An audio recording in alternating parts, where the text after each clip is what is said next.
Alright, so now I'm going to show one of my favorite setups and also one of my favorite submissions of all time. And that's double wrist lock. And you guys probably call it a Kimura, double wrist lock, doesn't matter. It's the same thing, okay? So it's a great grip to have, and one of the things about this setup is it really fits my body type. And if you're terrible at sitting up or hip bumping, and you're heavy in the upper body, sitting up for double wrist locks can be slow. So what I like to do is I like to use leverage and bring the guy to me. In general, I think it's a good concept because it's fast, but some guys I know are really small and they can pop up really well, and they get these great double wrist locks, good for them. But I'm a little heavy, so I use a little different concept. Now the key that's going to make this work so nicely is because K control is so good at off balancing, and there's so much going on.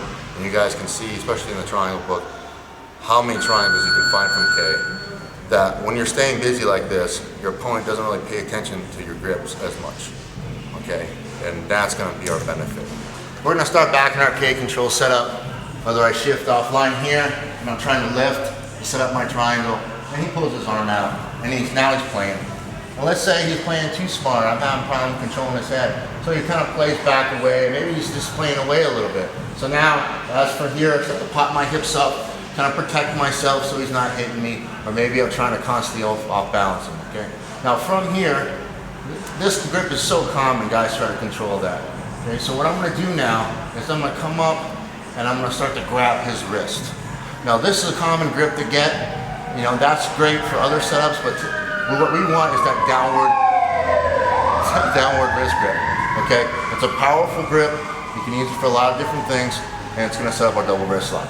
So once we get this grip, we're gonna be sneaky about it now. We're gonna be sneaky. So what I'm gonna do is I'm gonna start to extend my leg. Extend my leg. I'm gonna pull down on his wrist.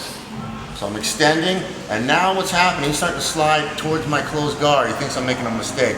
And as soon as he starts to get past my kneecap, okay, as soon as he passes my kneecap, I'm gonna knee myself in the chest, and I'm gonna let go of his legs. As soon as he starts to get past me, I use his own mechanics against him, okay? Now, from here, a lot of times, I'll take a second to either grab here, or grab my elbow, my knee rather, or grab his body, because I need a second to open this up to get my arm through. So I come here just to hold him, because even if I just do this, I can still tap him a lot of the time. So once I get here, I have a second. Now I push like a lever towards my knee, keeping it nice and tight against my thigh. Then once I get a little rabbit hole here, my hand goes through.